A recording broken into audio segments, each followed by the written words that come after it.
Hey everybody, it's Austin Solomon, the Solomon Group at Coldwell Banker. Welcome to this week's episode of the Real Wausau Real Estate Show. Today we're talking about what is a bump clause. If you're selling a house, if you're buying a home, or if you're going to use the approach of making an offer subject to your home selling, you're going to want to know what a bump clause is. Where we commonly see this is, I'm just going to use an example. If the owner of a $150,000 house wants to purchase a $300,000 house, but needs to sell their home first, that's when you're going to see this verbiage around a bump clause. So the offer is made, again, that $150,000 buyer is telling the seller, hey, I'll buy your house as long as my home sells by this date. For example, 60 days out. So when that offer comes in, the $300,000 seller, the house that buyer's looking to purchase, that seller is thinking, okay, I like having this offer, right? They gave me an offer, which is great, but what happens if this $150,000 house doesn't sell? What happens if I wait 60 days for them to sell and they don't sell it? I could lose all that time on the market, and I might be back to square one in 60 days if their home doesn't sell. Okay, enter the bump clause. The bump clause, what that allows the seller to do is kind of mitigate some of that risk associated to that first buyer, mitigate that risk around that first buyer's home not selling. So instead of taking their home completely off the market during that 60-day period where that $150,000 homeowner is trying to sell their house, instead of taking their house off the market during that time, what they can do is continue to market it and show to other prospective buyers during that time. And if another offer comes in and the seller likes that offer better, the seller can effectively go back to the first buyer, request they remove the home sale contingency, and if they can't, the seller can make the second offer primary. That's what the basic bump clause is. So again, just to kind of recap, $150,000 homeowner looks to buy that $300,000 house. They say, hey, I'll take your house, but I got to sell my house first. Let's do closing in 60 days. Right? For that $300,000 homeowner, that's a lot of risk to wait 60 days. So they might say, hey, yeah, I'll let you, we can make this work. But in the meantime, I'm going to continue to, I'll accept this offer. But in the meantime, I'm going to continue to market, show the house. And if someone else comes in with a really good offer and they don't have to sell a house, I'm going to come back to you and ask you to remove your home sale contingency. Otherwise, I'm going to go the other direction. So that's a basic bump clause. Now you might be thinking like, why would the buyer allow themselves to be bumped, right? So if they make an offer, why would they include that bump clause? Like, why would they allow themselves to potentially be bumped from the offer? Well, if it's not in there, then the seller may not be willing to entertain it because, again, then they're holding out for 60 days without any guarantees. So the bump allows some of the risk of waiting for the buyer's home to sell to go away, but the seller, still has the option to continue to market and show the house and sell the home to another party. So let me give you an example of what that would look like. So let's say, again, $150,000 person says, hey, $300,000 house, I'll take it, subject to my house selling, right? And, so they get an accepted offer, and then a week later, a cash buyer comes in, they're like, hey, I'll give you $320 for your house. Seller's like, holy cow, I'll take that. Well, the seller can't just bump the other party. They have to go back to that $150,000 buyer and say, hey, we had another offer come in. You have to remove your home sale contingency and, potentially provide more info or documentation depending on what's in the offer. And if you don't, then I'm going with this other offer. So if the buyer at that point say like, we really don't want to, but I'm going to swing both homes, forget about my home sale. We can do a bump, we can do a bridge loan, or we can come up with cash to purchase your house without, our house selling. Then at that point, that $150,000 buyer might say, we're moving forward regardless if our home sells or not.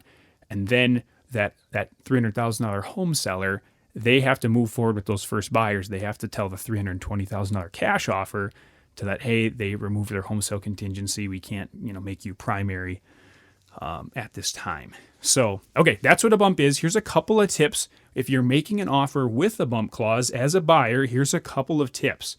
You want to specify in the offer, let the seller know that, let them know what you're selling.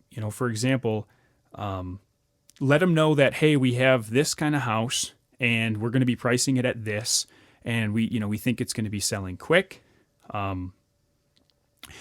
That just kind of provides some context for all parties. Kind of set a price, be prepared so that when you are making that offer, all parties, the other agent, the seller, can be comfortable. And then also in the offer, you'll want to specify that once you get an accepted offer on that $150,000 house, once you get a pending contract, the seller can no longer bump you. And that's a good strategy is, once they accept an offer, once you, market and get an accepted offer on your home as the buyer at 150, then the seller can't use that bump clause to boost you out. So, strong agent and some verbiage will put that in there. So that's a tip. And then also, just kind of, again, you might even throw something in the offer that says, hey, we're going to have our house listed for a price no more than, X within 7 days with a realtor. So you're just kind of, it shows that you're ready to rock and roll. You're motivated. You're going to make things happen. So again, sellers don't really like home sale contingencies, but if you have some of these tips, it can certainly help. So tips for sellers. Now, if on the selling end, let's say you have a really any scale of home, it could be 100, 200, 300, 400. You tend to see more home sale contingencies when you get into that upper price point. But tips for sellers is that when you're looking at a bump, you want to make sure that your agent checks into the home that they are selling to see if it's saleable and what price they're going to be listing it at.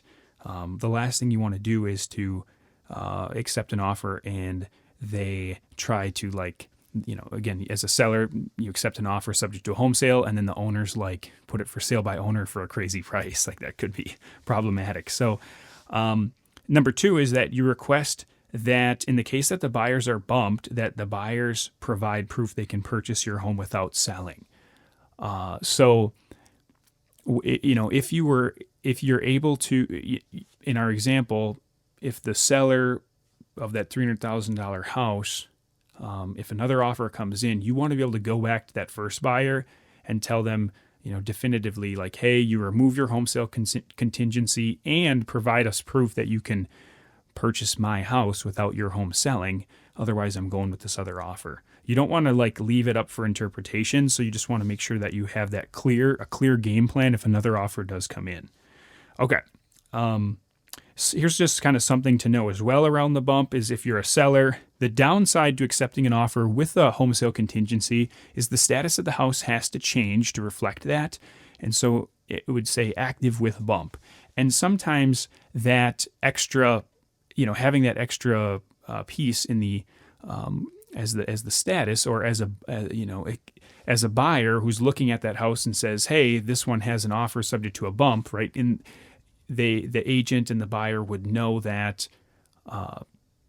there's still a potential option that it's open, you could still purchase that house, but there's a lot more work that goes into that. And because there's a chance that those primary buyers remove their home sale contingency, a buyer that sees that might say I don't know if we want to go through that hassle, versus a house that just hit the market, doesn't have any other offers, right? So sometimes it can slow down showings. There's a term in the real estate space. Sometimes I've heard it called the kiss of death. Is a home sale having a home sale contingent offer, in what pertaining to what it can do to the future amount of showings and activity. So that's just something you have to weigh, though. But at the same token, too, right? A home sale contingency, accepting an offer with the home sale contingency also works out a lot of times, and we do it all the time. And it can help you. It's another option to get the home sold, and oftentimes a good option. So So that's what a home sale contingency and a bump clause is. Those are some tips for buyers and sellers when you have a home to sell, or if you're looking to purchase and you have to sell your house as part of the purchase. So hopefully that's helpful. If you guys have any questions around this, feel free to let me know. This is one area where there is quite a bit of confusion. It's a little bit tricky to explain. So if you guys need anything, just drop me a note. Would love to help you. So thanks again, guys, and we'll catch you on next week's episode of the show.